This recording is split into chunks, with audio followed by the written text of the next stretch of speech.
Okay, ngoba ulobu uyabaleka. Okay, but bazakhuluma slow. Okay. Sharp. Right.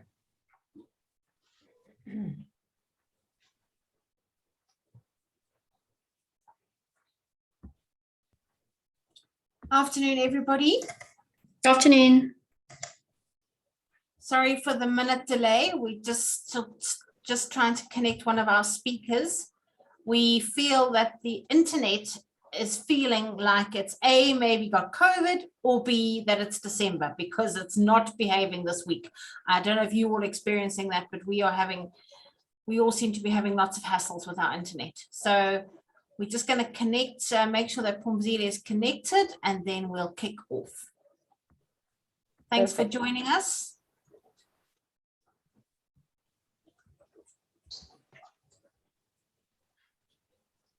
So we're guaranteed at some point somebody's going to fall off the internet, in other words. Yeah. It's happened to me all day, so I'm expecting it. I'm bracing myself.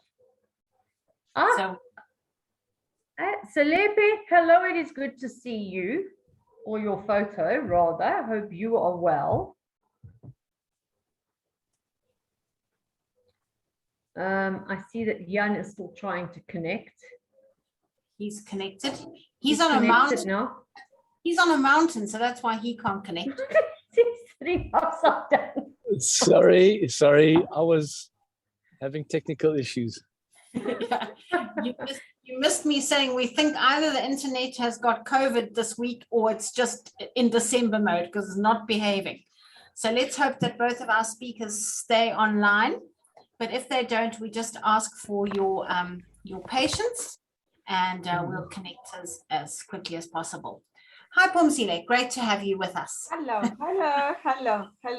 How are you? Fine. I'm gonna kick off then, if that's okay, Sibongile and Phumzile. But before I introduce our speakers, I'd like to welcome you here this afternoon. Thanks for joining us for our last SMME webinar. We've had a really great session of learnings and guidance for our SMEs over the last 6 months, and we're very grateful to Ken Titmus and Greta from BizCo for their really hard work in putting the slides together, and to Ken for presenting them. Just a reminder that if you missed out on any of those webinar series, they are on the SAPEX YouTube channel. If you can't access it easily, please drop me a line. I'll put my email in the chat and I can send them to you, because they really are very valuable for our SMEs, and there was lots of interaction and great questions. So thanks again to them. Just a reminder that SAPEX formulated its SME program in 2021. We launched this year. And as the professional body for supply chain management, SAPEX is committed to the ongoing development of SMEs in two ways.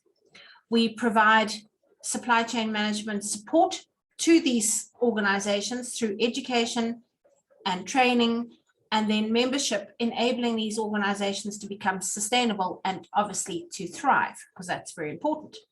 Secondly, SAPEX is a conduit for large corporates who are wanting to support SMEs and or their suppliers by partnering with the association to give much needed support.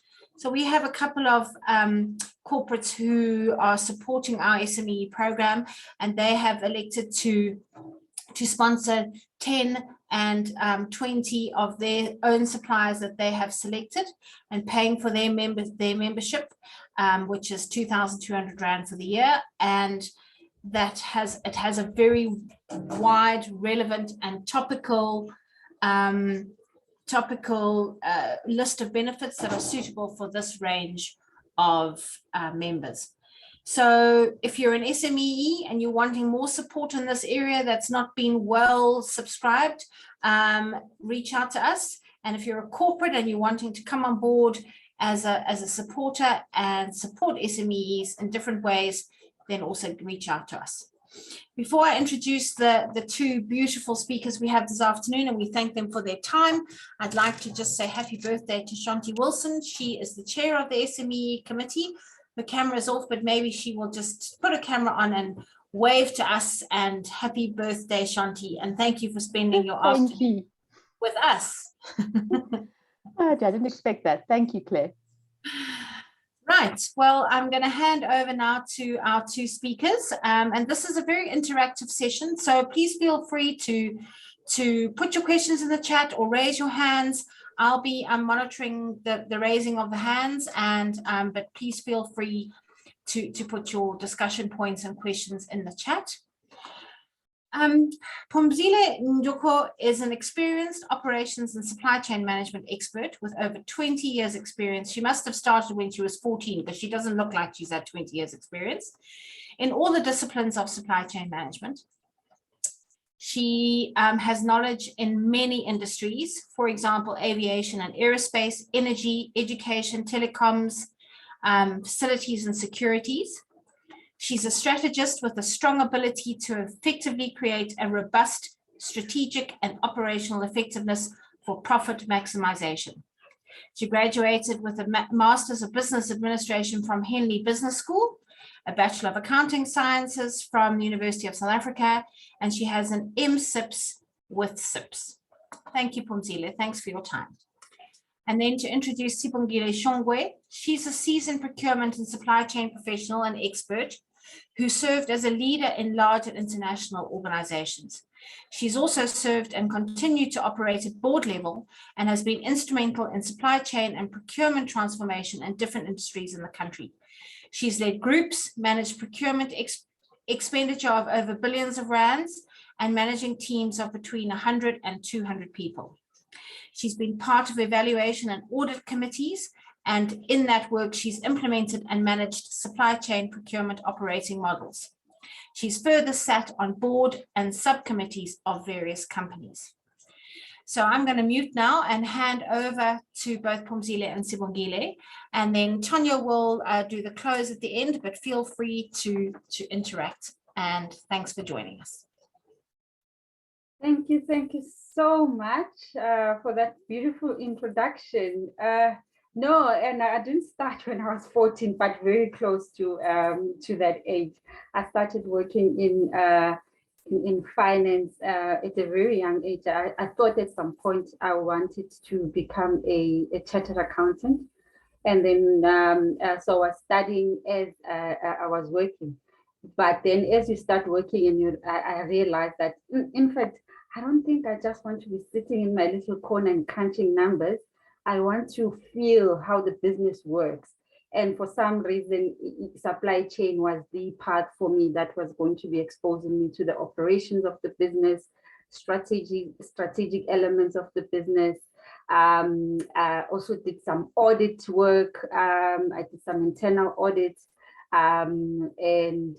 So I managed to have an all-round understanding of the business. So that keeps me motivated. And of course, having that initial understanding on how finances work, I think that also gave me an advantage in when now I'm sitting on the other side and I'm buying and I'm expending the money on behalf of the company. I now understand what are those financial implications at the background. So I think starting in finance has given me that advantage.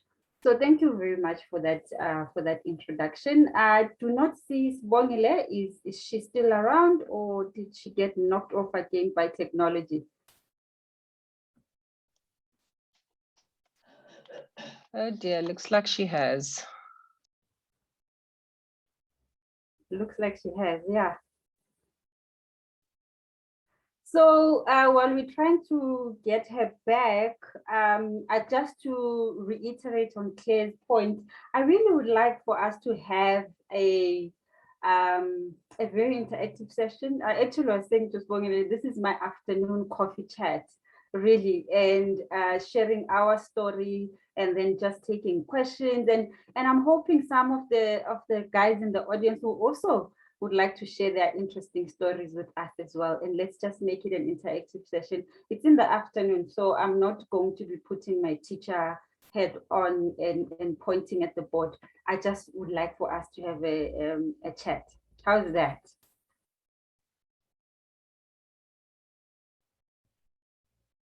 Cool. Claire? I don't know how you would like for us to continue.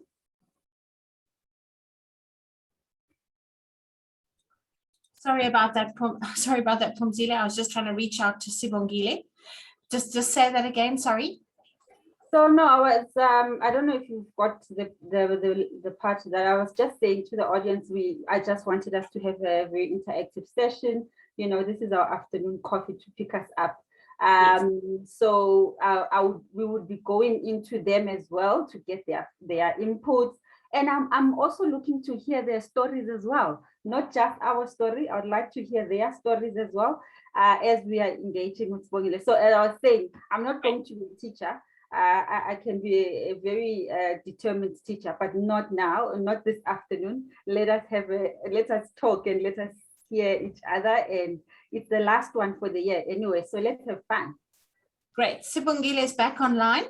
I see her. Okay, maybe she can do a little intro and then we can kick off. Over to you, Sibongile. Okay, thank you. I don't know what happened. You know what's happening with the rain and load shedding. So yeah, I don't know how far you've gone. So I'm introducing myself or introducing the... Yeah, no, just to do your intro on your side and then we can kick off.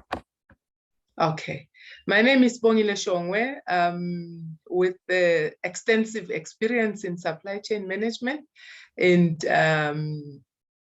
the public sector mostly, but I've been in mining, being in the academia. In my other life, of course, I am also in the academic space in terms of examining dissertations and marking and supervising master students. And yes, I've taken this journey to become an entrepreneur or a small business and so forth. So I would not waste time because I don't know how far we've gone, but yeah, this is me. Thank you. Okay. No, then that's fine. Let's kick off maybe with you maybe outlining to us why, as you just said, choosing the entrepreneurial journey, and if you've been in corporate for that long. Maybe let's start with you, and then I'll also share my journey as we move along. Yeah, sometimes I think some are lucky, Phumzile, that they will just take this route voluntarily and be brave.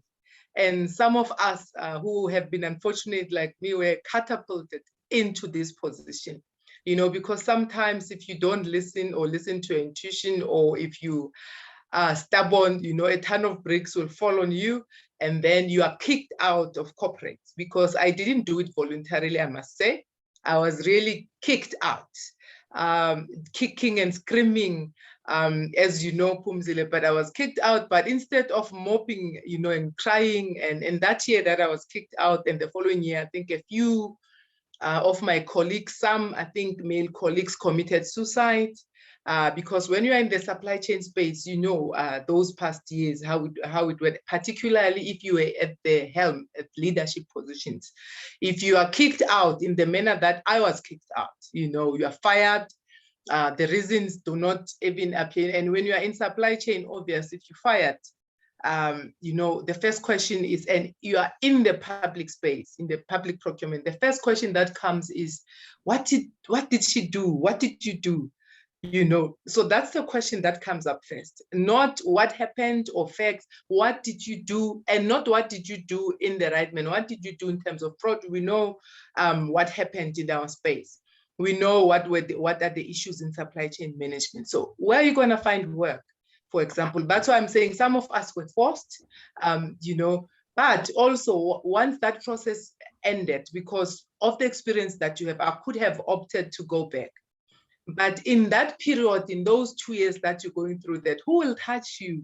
You know, the only thing that was left for me was actually to just start this with, you know, you have this experience. Actually, what I felt, Phumzile, was why I, you know, the confidence that I think maybe the comfort, not the confidence, was that, but you know, maybe this is a good idea. I mean, I have this experience, I've been told I am good, even though I didn't believe I am good. So why not start a business and see how it goes? Because I have nothing to lose.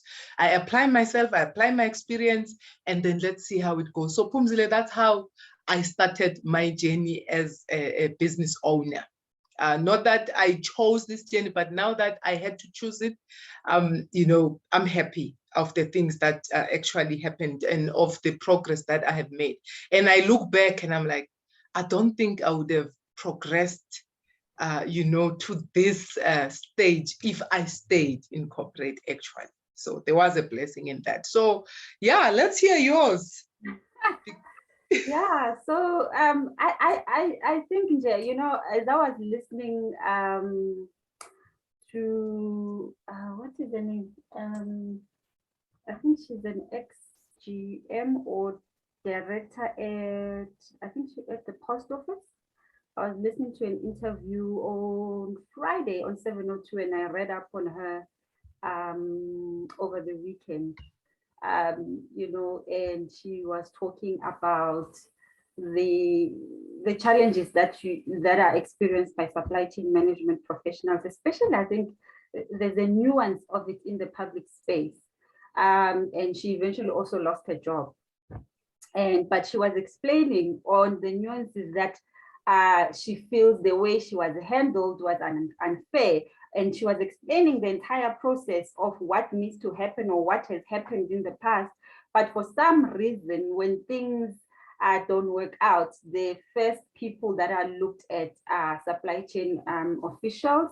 And that's where the brunt lies most of the time.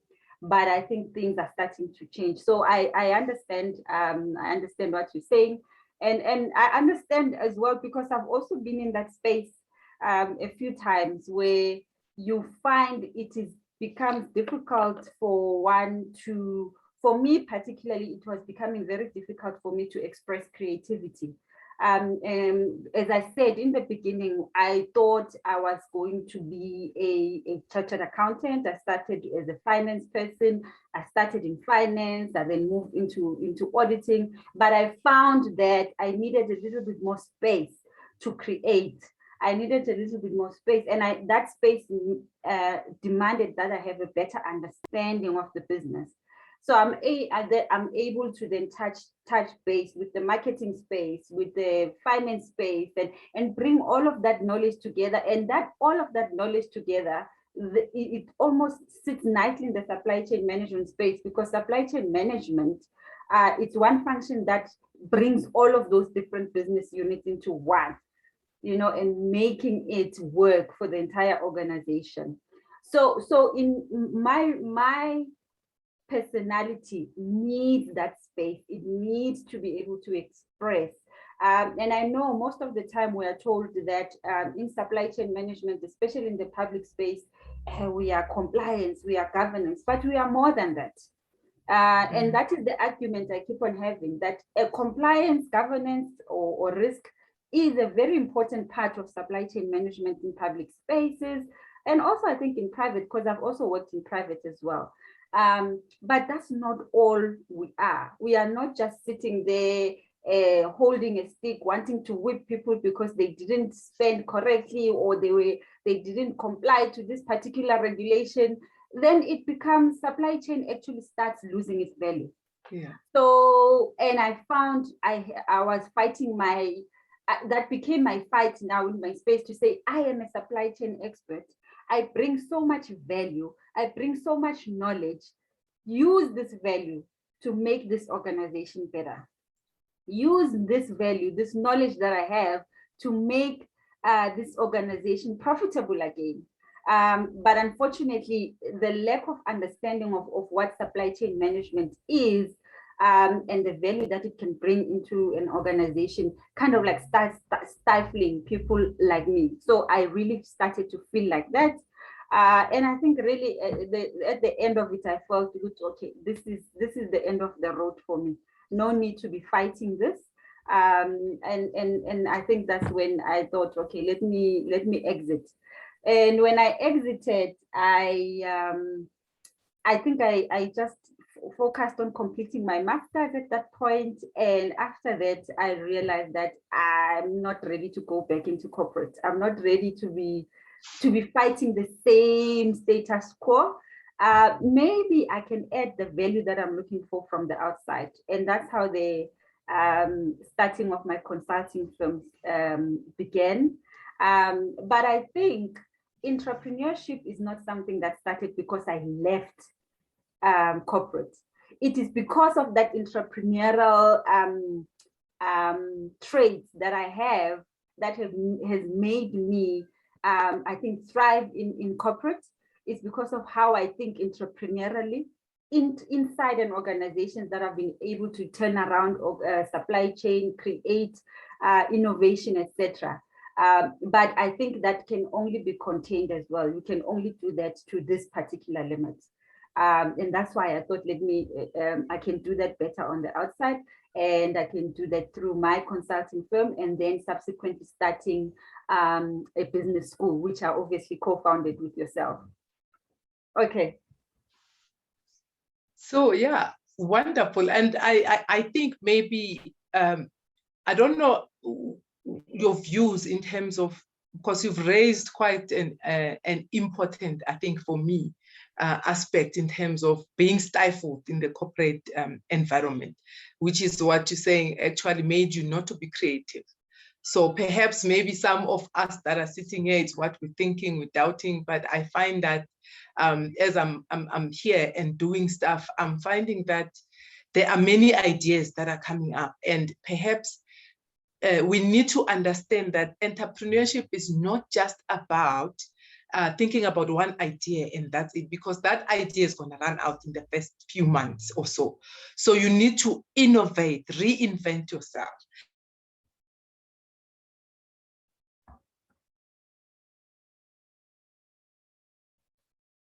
It's me, it's her, right?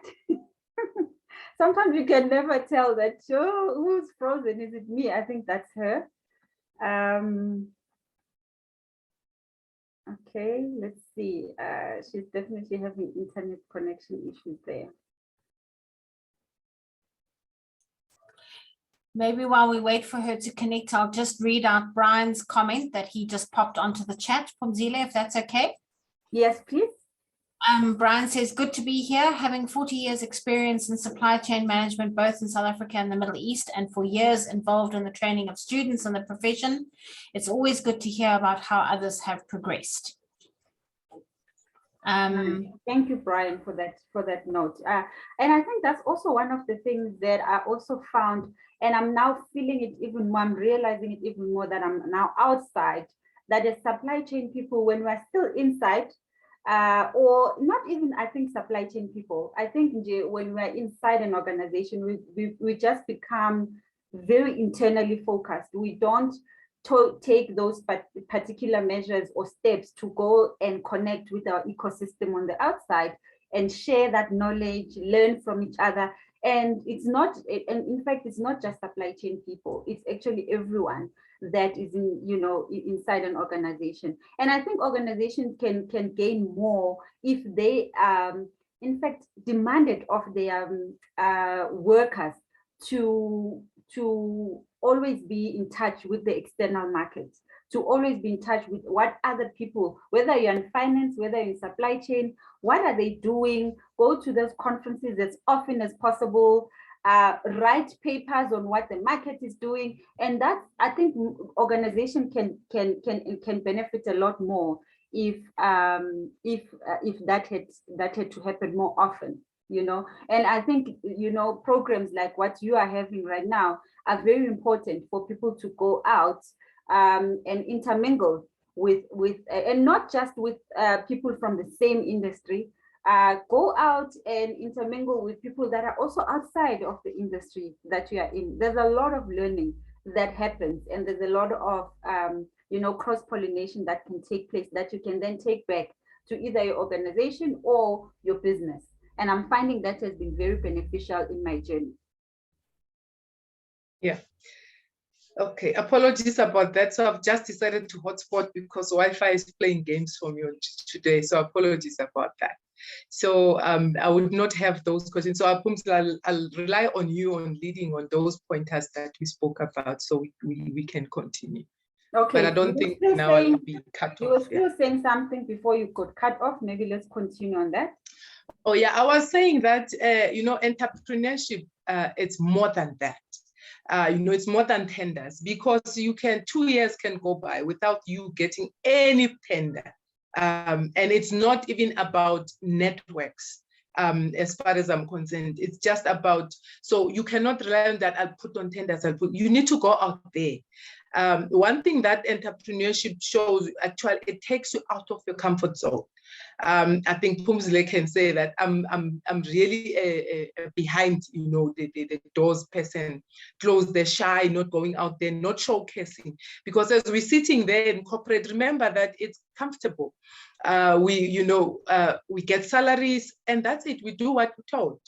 And entrepreneurship needs you to actually tap on the areas that are untapped. You need to identify the gaps.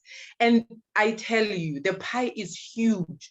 The pie is big. Our services are required. I think as we sit here in this webinar, if we can combine the ideas that we have, even though we have not branched, I think we can create, 1,000, if not millions, of employment that we can do. The other thing is that when you incorporate, you are, complacent, you procrastinate, I'll do this. So when you're an entrepreneur, you know that if I think about this idea and I don't implement it, I don't execute, someone else is thinking about the very same idea. So tomorrow you'll see someone else do it and you'll be like, how did they know? So you need to act, you need to innovate. Whatever you think about, however small, big, someone else is thinking about the very same idea that you have.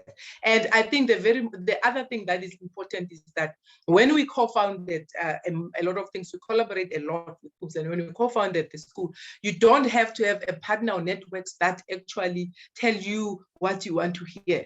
Trust me, we sit here, but we tell each other things that we don't want to hear. The truth. We tear each other apart in terms of the ideas that we put. What do you think? Did you do the job? No, but this is substandard. So you need to be, as partners, as the support network, you need to tell each other their truth. And because at the end of the day, remember, if you don't have income that's coming into your business, think about it. You will not focus. I tell you the test that we get, because you will be tested. I think Phumzile in this year, we've received, come back to corporate. Here's the position, come back. So you need to be, and at that particular time, you do not have any business that will carry you through, will sustain you through, but you need to push through, or you need to think of, so your idea you need to leave that idea to say, this is my business and I'm going to see it through. So it's not easy. I will not say that it's easy, but your idea of your business need to actually drive you, make you awake, make you wake up in the morning and be willing to go out there and put yourself out there. Okay, I think one of the questions which I also thought we'll talk about is what was some of the challenges, because pivoting from from working in a corporate space after more than 20 years, and then starting this new thing, it's different and it's challenging, as you have said. So what were some of the challenges that maybe the top 2 or 3, and I think you've talked to one already, that you needed to really overcome in order for you to start seeing some progress in business? I will start with mine. The biggest challenge that I saw in myself, and I'm seeing it with other entrepreneurs that I'm seeing, I'm coaching and mentoring, is, and I think it's the first thing that you really have to deal with, is the mindset. You have to start changing the mindset.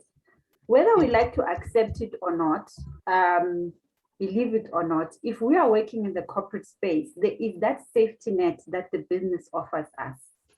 And there is a level of complacency that we have.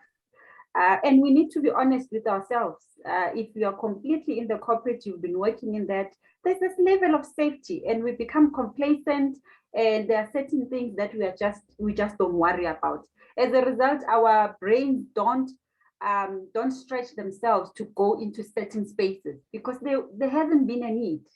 There really hasn't been a need.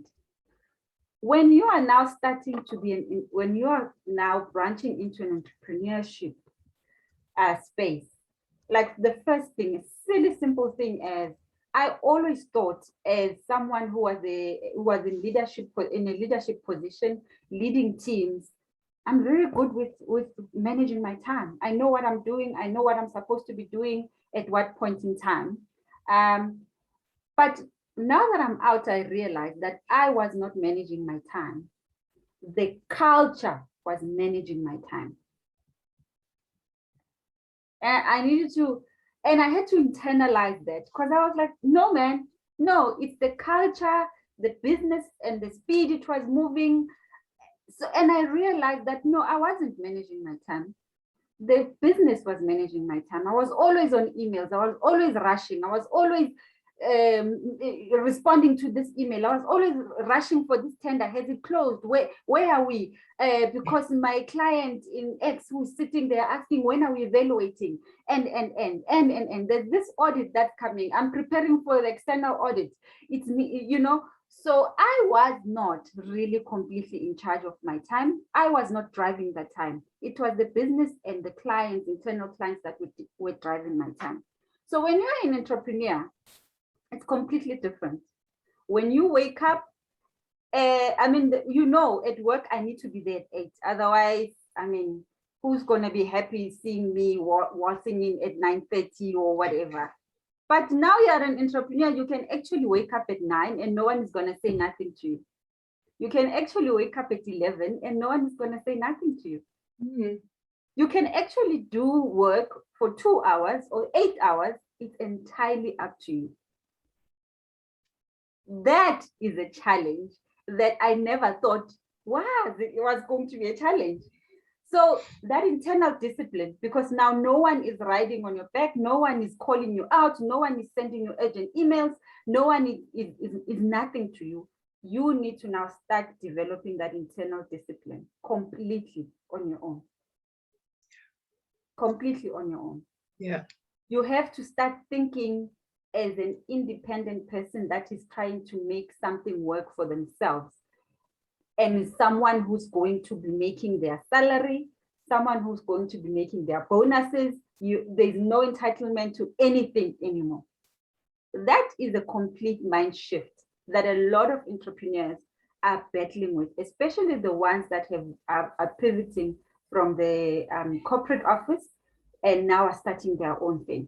And it might be disguised as, I'm not making money, I've been putting in tenders, or I've been, pitching, I've been sending, but all those things are usually an indicator of you as an entrepreneur. And an entrepreneurial journey hinges, or the success or failure in that completely relies on you as an individual, your mind, how it works, how you look at things, how you drive yourself, how disciplined you are or not disciplined you are. Okay. Yeah. So I think for me, Phumzile, is the confidence.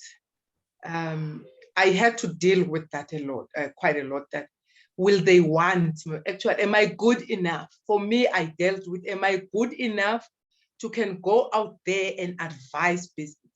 Even on small scale construction, for example, will I be able to lay that brick? Will I be able to renovate this building? Will I be able to do the plumbing correctly? Will I electrify? Who will want me, for example? So that's what corporate does to you. But you've been there. I've been in the space for 20 years, and I know I've managed enterprise and supply development. I know what's required. I know the characteristics, the qualities. I've attended these. I was the one who was standing there and talking to SMMEs. But here is me now. I battled. I can't say even now it's gone forever. It's really, I've dealt with it because it's continuous work every day to say, will they want this? And that gig that we got with GIZ and National. And when I was speaking then, when I was addressing these senior people. And when I was doing this research, I'm like, but actually I am good at, no, I know this, not good, I know this. And when you get that confirmation as well from your client, when they give you that feedback, and when they come to you as well, say, okay, we want this, and okay, you did this, and the clients, no, we want our clinic to be refurbished by, so this woman X, this woman is, so it's those confirmation that gives you that confidence. But that, I tell you, it's not easy. And the time that you're talking about, I was not sleeping for corporate, I tell you. Sleepless nights, waking up at 3. But now that this is my business, I don't put enough effort as much as I put for them. So I had to wake myself up. Remember, you also had to tell me, you used to do this, you did this. So why are you not putting this effort? Why are you not putting the same amount of effort in our business, in this business, in your business, in yourself? So I had to deal with me quite a lot. Those were the challenges. In terms of, the other stuff, I know where they are because I'm in supply chain. I know where they are. All this information, I knew where it is. But the issue was me. I myself and me was me, that I was there. And I can't say it's 100, but yes, I'm on my journey towards that. So yeah, very true. And I just want to, just to reiterate on that point, that entrepreneurship calls for your authenticity. There is just no two ways about it. It actually forces you to go into yourself and define exactly who you are. And I think without that, you're going to be having continuous battles.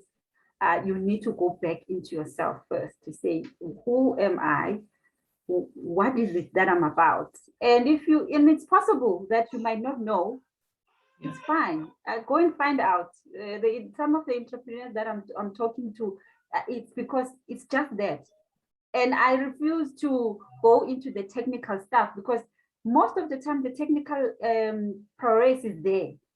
You cannot convert that technical know-how into money and make it work for you if your authentic self does not come to the party, so to speak. So that mindset shift has become so critical, and it's something that I didn't also realize. And it might sound scary for a lot of people because I know when we're starting to talking about authenticity, mindset, mind shift things, people really become very intimidated. But I also want to also reassure people that yes, it can be an interesting journey, maybe a challenging journey, but it is probably the most powerful journey, and it's the most empowering thing you can ever do for yourself. Yeah. The most empowering thing that you can ever do for yourself. I agree with that, Phumzile, and the contribution that you make for yourself, the country, the people that look up to you, that you employ, maybe one person or two, but you're making that difference as well, and making those decisions, life-changing decisions, it's very important. So maybe the one question that I wanted to ask you, coming from a supply chain management, what was the impact? How important was supply chain, or is supply chain on an SMME or on an entrepreneur, in your view? So I think a lot of the times especially us, when we're talking supply chain and when you're speaking to people about supply chain, the first thing people just understand is tenders. It's all about tenders. Yeah. And I, as I said, I think initially when I started, to me, supply chain is so much more than that. And in the journey that I've been on, has really proven to me that it's not just tenders. You need to understand finance, you need to understand how marketing works, you need to understand what auditing and regulation, you need to understand operations, and you need to bring all of it to make a supply chain effective. So I think then that's, as an entrepreneur, a lot of entrepreneurs are now battling with, because as an entrepreneur, you are running now your own corporate. There's a marketing bit, there's a finance bit, there's a compliance, there's a governance bit that you need to understand how the governance is impacting your business, the tax, etc. And now all of a sudden, all these things that I have been doing in supply chain are these things that I'm finding are not a big issue for me as an entrepreneur, because I've been exposed to these areas of business. When you are now an entrepreneur, you have to understand, how is my business working? And business is not run by tenders. And that's not even a sustainable solution. And I'm not bashing tenders. The tender system is an important system that has been put in place in South Africa for various reasons, and we understand and respect that. But it's important that even if you are a person that acquires tenders, etc., you need to also develop skills in being a CEO of your organization. And CEO means you are able to know, you are able to understand. As I'm not expecting for you to be running, drafting an income statement or a balance sheet, for example. No, but you need to understand what is an income statement for, what is the balance sheet for, what are those ratios, return on equity and all those things, return on investment. So you need to have that broad understanding, so that even if when you are working with an accountant, you know what is expected from that accountant.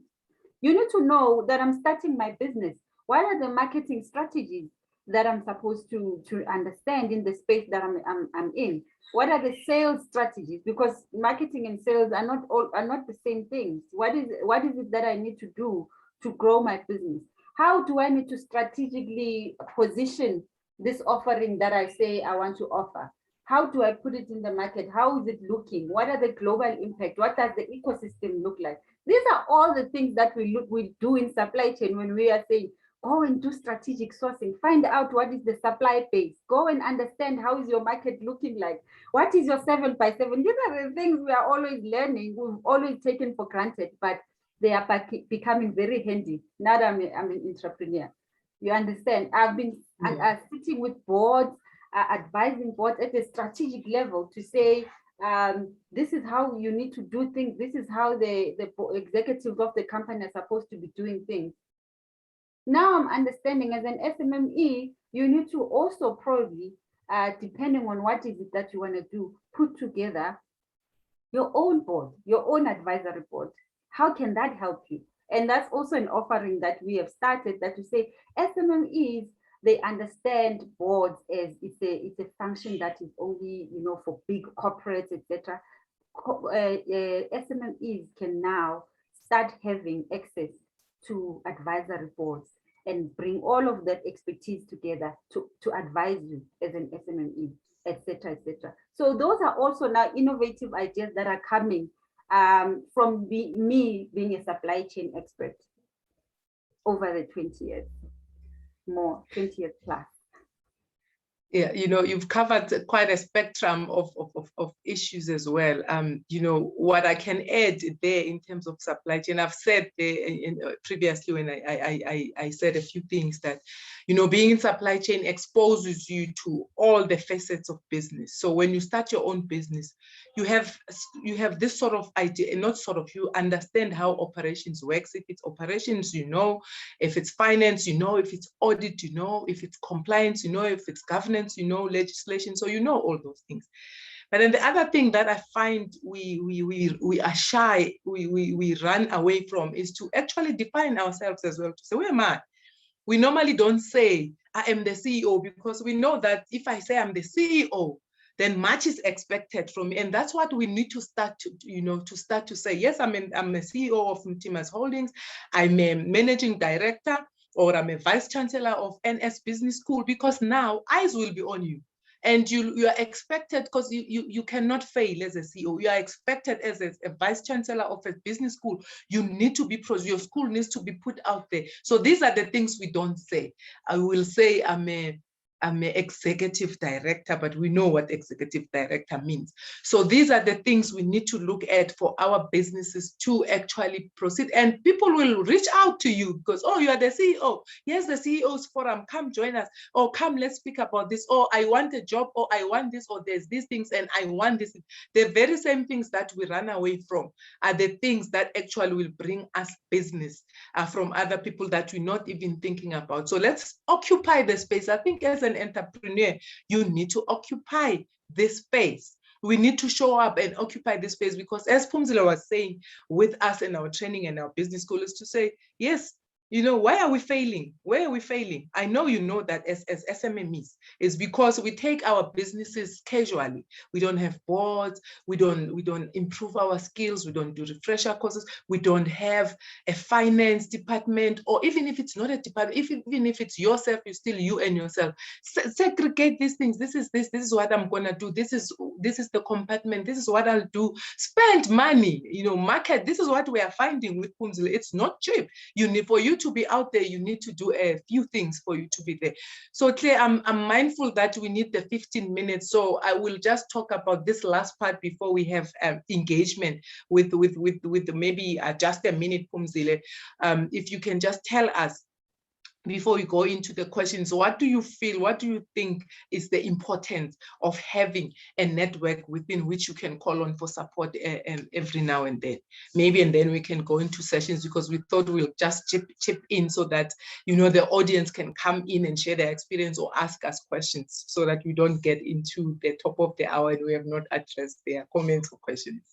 Ah, okay. Time flies. I didn't realize it's almost an hour. I think when you started, I touched on networking. It's actually very important to start creating networks. And I know when we talk about networks, it actually also scares people that, I don't know people in the industry. I don't have connections. I don't have political connections. I don't have people I know in parliament. But here's the thing. I don't know people in parliament. I don't have political connections.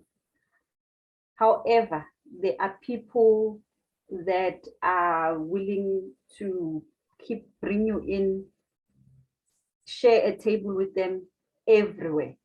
Yeah. When you start looking and put yourself in those spaces, you will be shocked how open people are in welcoming. And I think it's one of the learnings that I also realized that, you know, I was also afraid that I don't have political, you know, connections. What's going to happen now to us or to me? But then it dawned on me that I don't need. I have 20 odd years of experience. I got so much to offer. I'm an expert in my field or in my craft. Now, let me find spaces that I can expose myself, and not only to go and take from those spaces. Be very mindful, and this is one of the things that entrepreneurs and a lot of people seem to fail at. Sometimes giving gives you more back. Okay? The more you give, your time for free, your expertise for free, help someone else out, you will be amazed at the networks that helps you start building. And those become very authentic networks, because we also don't want to have transactional networks, but we are different. For some of us, we prefer to, we are more creative and we produce more, and we are more productive and beneficial to our ecosystem when we have those authentic networks with people. Transactional networks, I find them to be very unsustainable, and they become very corrosive and they erode as time moves by. But don't wait for you to say, but I don't have any connections. You can build connections, and it's not something that you are ever too late for. All right. So maybe let's get back to you, Claire, and see who wants to ask questions before we run out of time. Thank you, ladies. Really, this has been an amazing and frank discussion, and I think a lot of people are benefiting from your experience and your openness. I'm going to just ask 2 questions on behalf of Rose, and then Tanya will take over with the comments, of which there are many, and discussion points. But Rose has 2 questions. Thank you for this platform. It's quite intimidating to get into the entrepreneurial space after getting a sure salary. As a woman in a male-dominated environment, what are the specific challenges you faced, and how did you navigate through them? Then Rose has another question, which I'm just going to answer if you don't ask as well. Why did you not start your business while still in the corporate space? Did it become too much, or were there lines of conflict of interest that you didn't want to cross? Good question, Rose. Thank you. I'll go quickly first, and then I'll give Sibongile a chance to answer. For me, yes, working in supply chain management and being in the leading governance and compliance, I found it very difficult for me to start anything outside, because there can be a very thin line between in conflict, and you might not even realize it. So I refrained from doing any sort of business, and that was my personal choice. I'm not saying that would be the case for a lot of people, but from someone who leads governance and compliance, it's something that I decided and consciously did, and to the point that any company that I worked with, no member of the family was allowed to. I didn't even want to get into the stages where, yes, you can go and prove that there's no conflict of interest and things like that. Family was not allowed to come and do business in those spaces that I worked in those companies that I worked for at that particular time. And it was just easier for me to navigate while in the corporate space. Challenges, I would like to, I think we've spoken about challenges, but specifically just to drill down a little bit further, as a woman and an African woman, the challenges are there. But the biggest challenge, which I think Sibongile has touched on, is that imposter. You always feel, am I good enough? Do I know what I'm doing? Will the people take me seriously?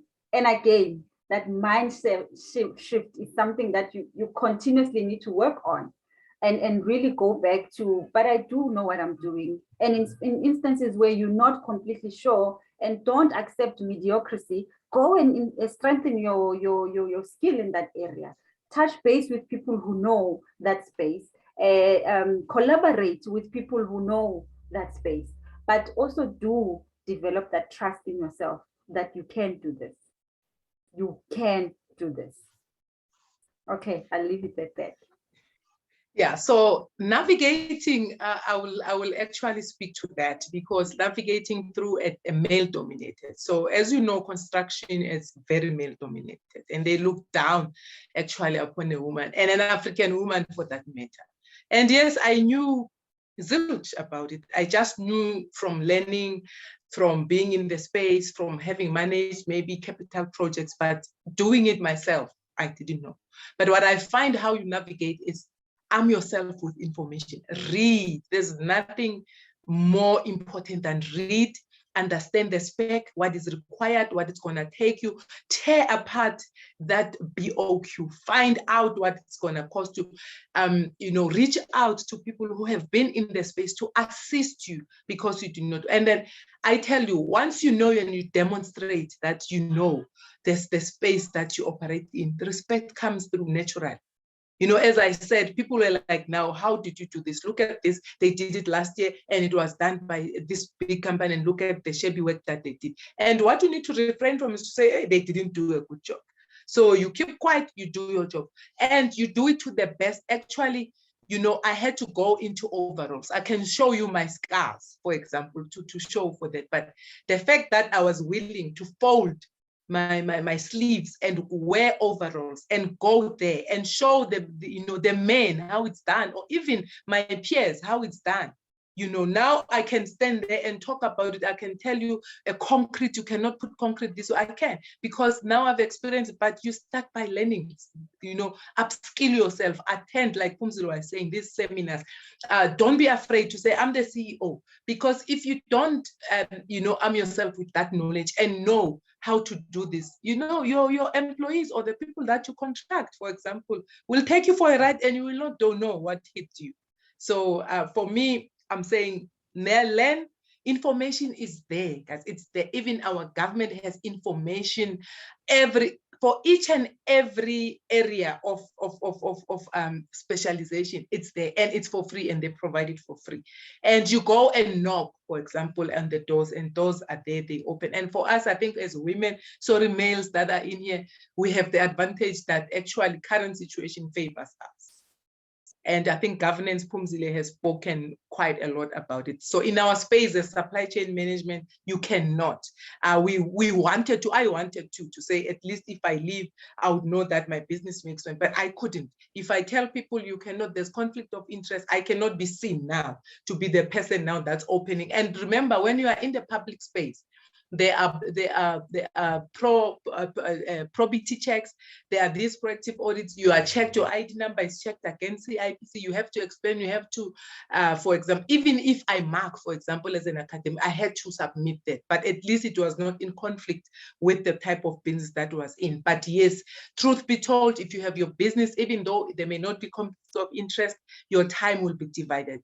You know, one has to give. It is going to affect one of your other jobs. Claire, back to you. I'll or jump is it in Tonya? here. Yeah, It's Tonya. Tonya, yeah. That was such an engaging, and if I can put it this way, raw conversation. I mean, you didn't make any bones about the fact that you were fired, you lost your job. You know, it's that really getting down to it, and that honest conversation that I think people really appreciate. You know, we don't want to have all the warm and fluffy stuff. You know, we want to get down to the detail and how hard it is, how difficult it is, what you need to do, how you need to do it, how to build a network, where the value lies. And then ultimately, once you get onto that trajectory, how do you then give back to the community and develop the new SMMEs and entrepreneurs and show them the way? And I think that in a lot of cases, there's a gap with that. So people kind of take and they rush off, and then there are SMEs that are desperate for some guidance and support.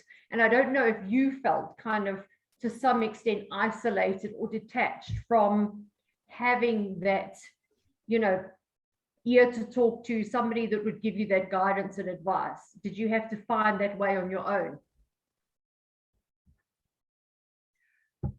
Yeah, I think for me and for us is that, you know, Tonya, when you are in supply chain, for example, with what we do, a company, when we assess you that you can get business in the company that we work with, we know, for example, you need to be registered. So those legalities and compliances that Phumzile spoke about, we knew that first you need to go to CIPC. You need to be tax paying, because also within where we're working, we needed to ensure that you actually are tax compliant, because if you're not, SARS will be on us, on my company, will fine me. So I know that you need to have that. And if, for example, I'm in construction, for example, for me to get to those levels, if I do plumbing at this level, I need to have registered with a CIDB, I need to be this level. So that information for us, luckily, I think we're lucky, we knew that type of information. But it's not that we knew the ins and outs, because there are other things that are, you know, are not spoken and are not black and white. So some of these things you need to actually to have people that you can speak to. For me, for example, in construction, I was lucky. I had someone that I knew who's related to my uncle that I could go to, because they were big, they're even CIDB level 9, that I could speak to, that could help me, for example, navigate around construction, to say when you submit a, for example, a BOQ, you price, this is what you do, you go to, you check, you know, a few prices, and you know, by the time you are awarded, for example, prices would have, you know, if it's government, this is how you do it. So though that information I needed to get, it's not black and white. So yes, it's very important to have mentors in your space. Very, very, very important. It's not that because I have 20 years experience or 25 years I've been in finance, I've been here and there. When you're in finance in the corporate, it's something else. But when I now, these finances are for me, it's another, because what we do as well, you get your income, you are overwhelmed. If I get the first million, wow, one go. I've never received that in my company. So I'm crazy, I'm happy, I'm jumping up and down, but I forget, okay, I need to pay the loans, I need to pay people, I need to pay tax, I need to do 1, 2, 3, I need to also put money away for the next job. If I get the next, I need to be sustainable. So yes, unfortunately, you have to. Mentoring and coaching is important. I think Phumzile, when we close, we'll talk about what we offer as well for SMMEs that we've seen that it's actually required. Yeah, I think as we close, and we can close on that point, Tonya, that it's very important that you get people to talk to. And sometimes it's not even so much about your technical expertise. Sometimes it's really to say, I know this, that, and that. How do I bring this all together into a business?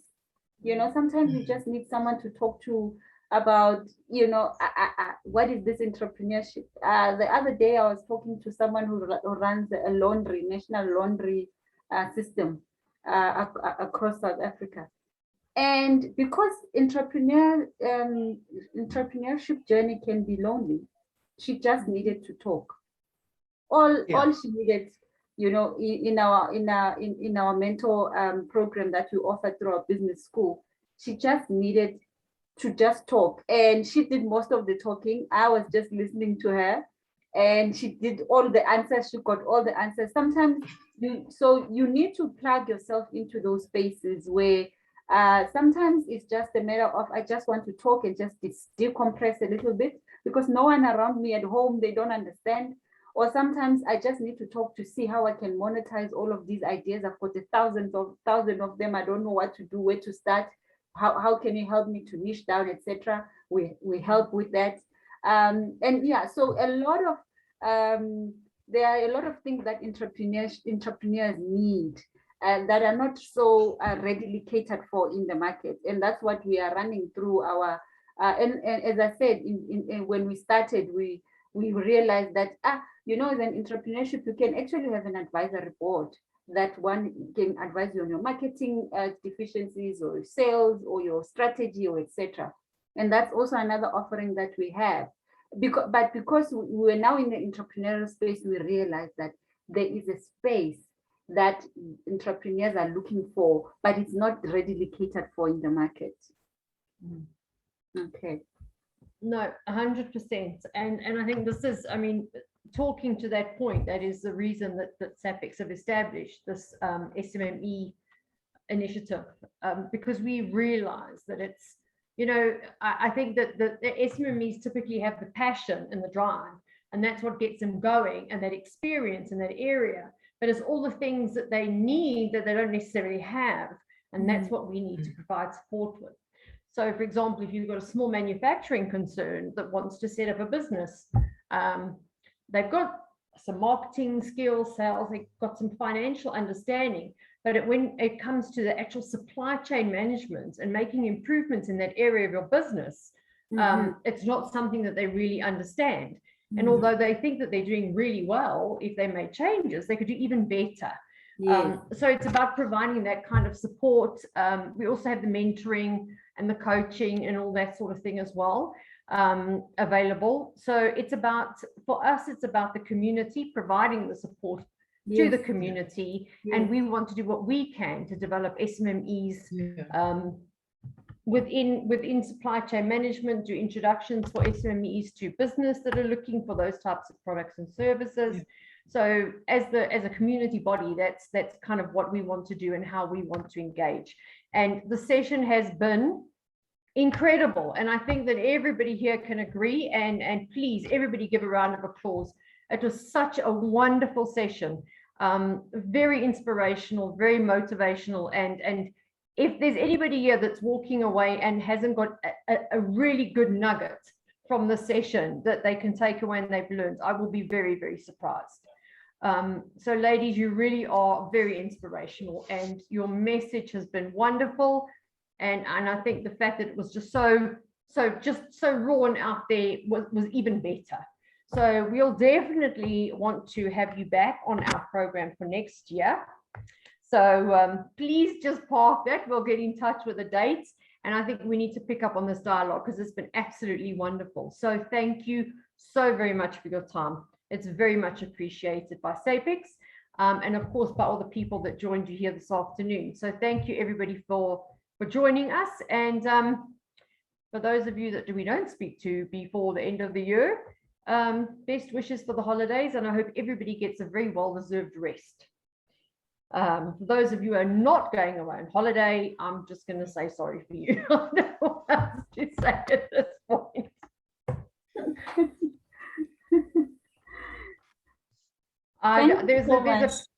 It's a pleasure. There's a picture that was going around, I think it was on Facebook, and there's an aeroplane and somebody's hanging on the roof of the aeroplane, and it says, "This is how much I need a vacation." That is me at the moment, hanging onto that aeroplane for dear For dear life. for dear life. I don't care where it goes at this point. It's just As long as let's it's go. gone. No, absolutely, absolutely. Thank you very Jan, I see you much. popped up on the screen there. Jan is actually a budding new entrepreneur himself. He's gone out on his own. Yeah. Thanks. Yeah, thanks for the very interesting discussion. I really found it fascinating and so honest. I think being honest when you leave corporate is something that you probably don't do right in the beginning. It takes a little while before you get there, and you can really say those words. But yeah, it's certainly not an easy journey, and there's ups and downs. And I think when you realize that, and you realize you need a plan for many years ahead. It's not just a quick turnaround. And if you love supply chain and it's in your blood, and you love helping businesses improve, then there's no doubt you succeed in the end. But if you do this just for a salary, you won't succeed, I don't think. Yeah. True. No, it's a Very passion. true. It is Very a passion. true. Very It's a true. passion, yeah, absolutely. Yeah, It's a lifelong it is. learning exercise. And those coffee Yeah. discussions that you have are so important, because you learn something every single time you attend one of these webinars or have a coffee with a friend who's been through it before, or somebody that's just starting out. There's always somebody that's behind you that you can help. Absolutely. And it was something that kept coming through, I think, from both of you, is that upskilling, continually upskill, keep learning. And I think that goes without saying. If you look at the state of supply chain management at the moment, you can't afford to blink, because you'll miss it. So you've just got to be on top of it, on top of your game, because your customers rely on it. So yeah, lots of learning to be done, I think, for everybody in supply chain at the moment. Yeah. Everybody. Yeah, and so we are here as a business school, and as business school that we'll be collaborating with yourselves, Tonya, as you know, in terms of upskilling, even entrepreneurship, because we've even identified some gaps. Like we're saying, we're providing both services for entrepreneurs, SMMEs, financial services, business plans, but also not at those exorbitant amounts that our SMMEs cannot afford.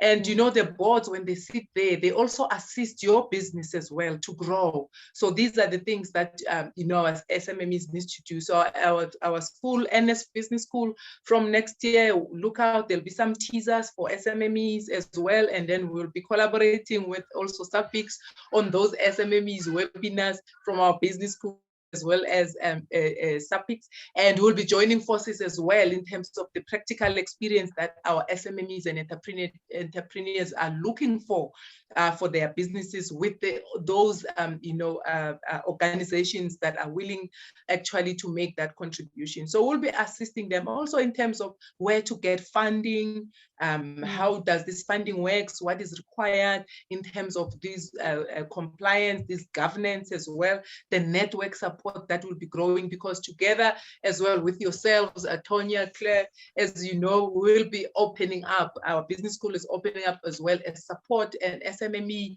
support network that they can actually interact amongst themselves as well. So Okay. Phumzile, I don't know if No, I think we covered. I just want to thank SAPEX again for this initiative. And no, we are ready to come back and give back as much as we can when you guys require of us. If there's anything valuable that you think we can add, we are ready and willing. It is the only way we can, stimulate and bring up our small businesses. It's not the only way, but it's a very important way, because we all know that the best way we can recover our economy is through our SMME succeeding. Our SMMEs need to succeed in order for this country to go back up. So this is not a nice to have from us at NS Business School. We put ourselves out there for however much we can help. And I appreciate that SEPIX is very open and always open to collaborate, partner with people, without qualms. You guys surprise me. So I want to say thank you guys again. Call us again. We will see how we can help the next time. Maybe the next time we won't be as raw. But I was saying to Sibongile, I'm tired of these webinars now, because we go there, we hear the same stories, and people are being fluffy, and people walk away and there's nothing that they've learned. It's time we talk to real stories now. It's time to talk 100%. about real stories, so that people can actually learn and identify with the people and go away and say, oh, that is me. I thought I was alone. How many times have you been in a very tricky space and you're keeping quiet, you're not talking to anybody because you're thinking, and you carry so much shame, and but you're not alone. Let's start speaking about our authentic stories, and because there will always be someone who's going to be learning from yourself. Absolutely. All right, and I'll leave it at that. Thank you so much, ladies. Thank you, ladies, so much. Take care, everybody, and we are over and out. Thank you. Thank you. Thanks, everyone. Have a good Christmas, everybody, and a good break. Yeah. Thank you very much. Thank you very much. Bye-bye. Bye. Thank you, ladies. Bye. Bye-bye.